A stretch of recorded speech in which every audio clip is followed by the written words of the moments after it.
What's up, nerds and nerdettes and wee little nerdlings all? It's your buddy Big Johnny G, the Two Gun Pixie presents Legendary Gaming.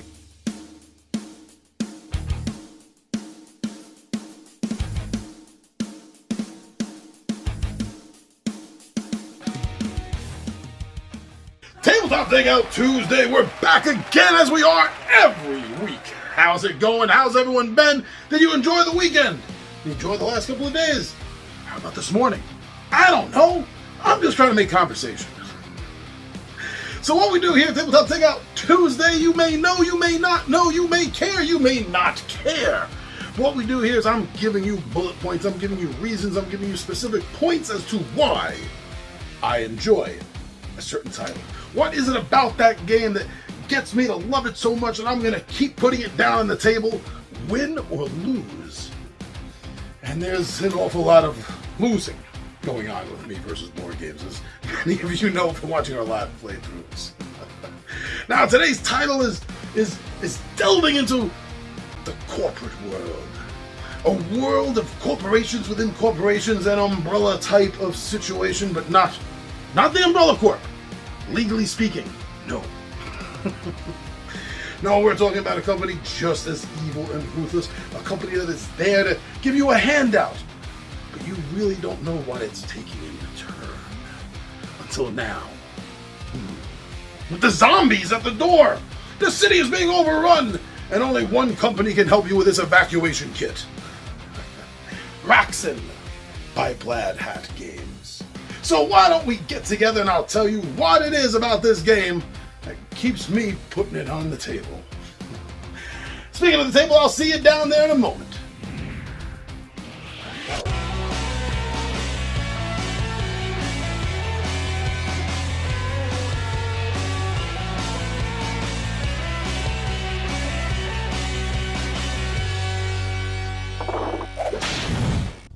Plaid Hat Games has delivered onto us a title that is firmly set within the Dead of Winter universe.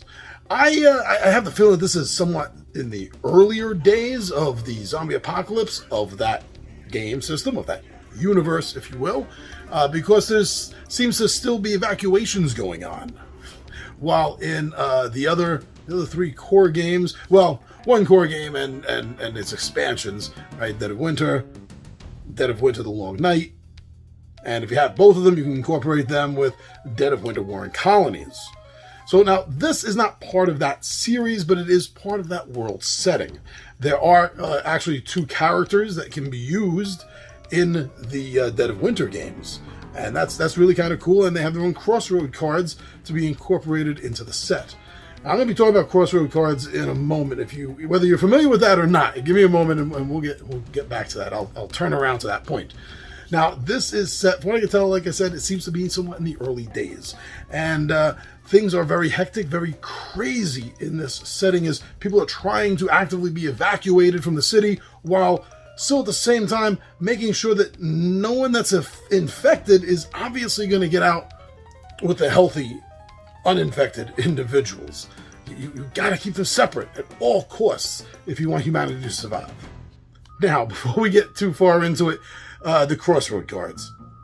So, if you're not familiar with it, in their systems, and it's not the only game. Forgotten Waters and Gen 7, which is a pirate game and a sci-fi game, respectively, also use the Crossroad card system.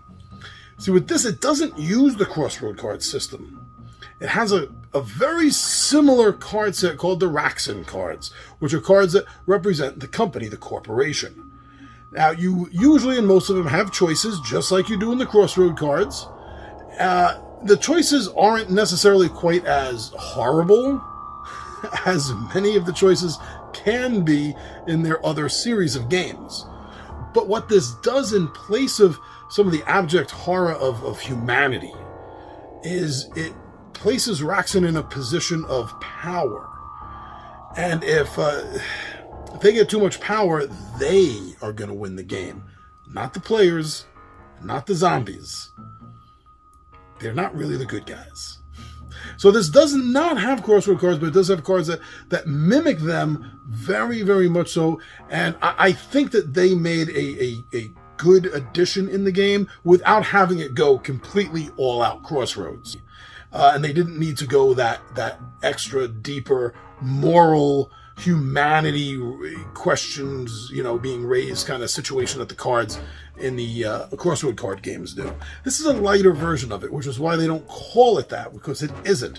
But it's gonna bring you there. It's gonna bring you to the point of remembering how fun those crossroad cards can be. Fun is a matter of perspective.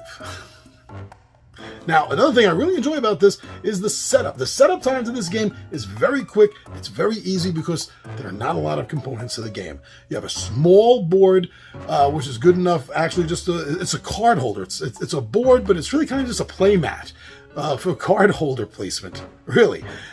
So you have that. You have 2 decks of cards. You have the Raxxon deck that I was just telling you about, and then you have the population deck. I think that's really cool, very simple, streamlining this game to a degree is what they're doing. In the population deck, you're gonna have healthy people and you're gonna have infected people, and that's it. I mean, you have some power counters, so when you use abilities, you can just put a counter down so you know this ability has been used, because that's important to the mechanic of the game. You can only use abilities so many times and they get kind of filled up and you can't use them again.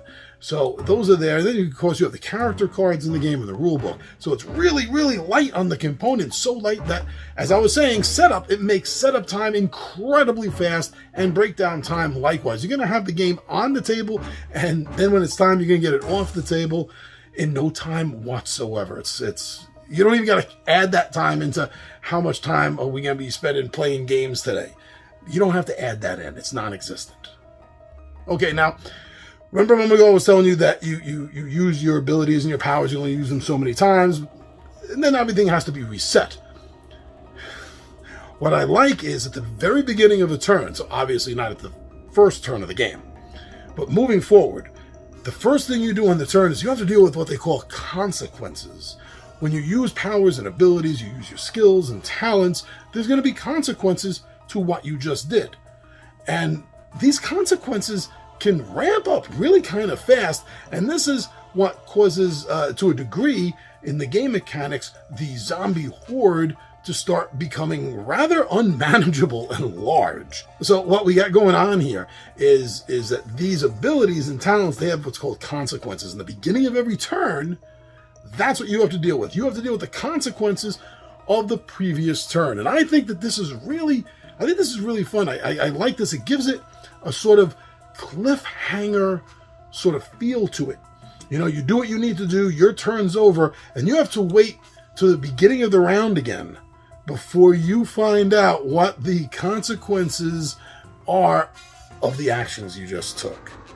And that gives a little extra feeling of tension, a little touch of anxiety as you need to wait to see something good or something bad. And if it's something bad, how bad? Now, here I'm also starting to kind of get into the rules a little bit, which I try not to get into too much. This isn't a full review, so I don't like to go over rule by rule, step by step, turn by turn, how the game goes. But in this case, this is something that I really do like about the game. And that's the fact that the rules are really, really simple. There's not a lot to the rules, and they flow very organically. It seems very natural, very logical for this step to happen after this step happened. And it was like after my very first game, before the game was even over, I had the flow, I feel, of turn by turn, what I need to do, what I can do, how this is going to play out. End, start again, repeat. It was very simple to catch on to. Making this game very simple to teach as well, which is something really great. But at the same time, even though it's easy to learn and teach, there's quite a bit of strategy involved in how you're manipulating the crowd that you're trying to save. Because at the core of the game, that's what this is about. This is a management game. You are managing the zombie horde as best you can, trying to quarantine them, kill them off as much as you can, get them out of the deck. Get them out. You need to thin the deck out of these monstrosities. Otherwise, they're going to completely overwhelm you. And that in itself is exactly the feel of a zombie movie or story, right? The build-up to the horde, the unstoppable horde that's just going to run right over you. Now, this is the game that I have only won once so far, and I am still putting it down on the table, playing it again. Yes, I want to win, but more than that, I want to experience this game because it is a damn fun experience to have. So if you're a fan of the Dead of Winter games, then I think that you would definitely want to get more information on this. Please go inform yourself more on this title, because I believe that if you had enough basic facts on this game and you had enough knowledge of this game, that you would want this. Yeah. It's just because you don't know about it. Now, if you're not a fan and you're not familiar with the series, I keep wanting to say the Left 4 Dead series, but it's Dead of Winter. But if you don't know these games, then this is actually a good introduction to it.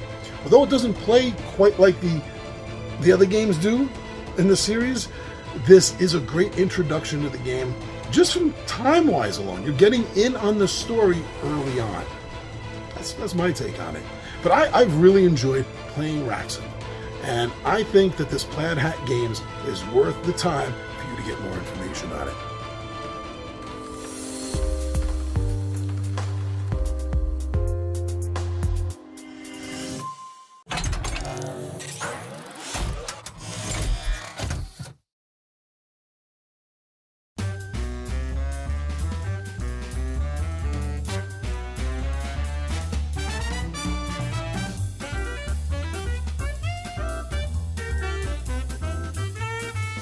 Tabletop Takeout Tuesday, a series where I get to stand around or sit down or move around or just do something while I'm telling you why I like or love a certain game. What is it about that title that gets me to keep putting it down on the table? Win or lose, I've got to play that game again. So yeah, this isn't a full-on review. Okay, this is just why I like something. And now we're getting involved in a corporate game here, so to speak. A game that is about to lose my whole train of thought, and I have nowhere to go from here. I know.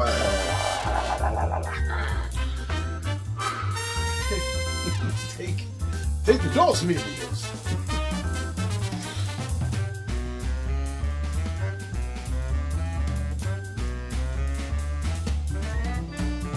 Now, Plaid Hat Games here has delivered to us a title that is set firmly in their Wake for Dead. Wake for Dead? What the hell is Wake for Dead? Did I say Wait for Dead? I think I got mixed up with Left 4 Dead. I missed that game. Alright, 3, 2,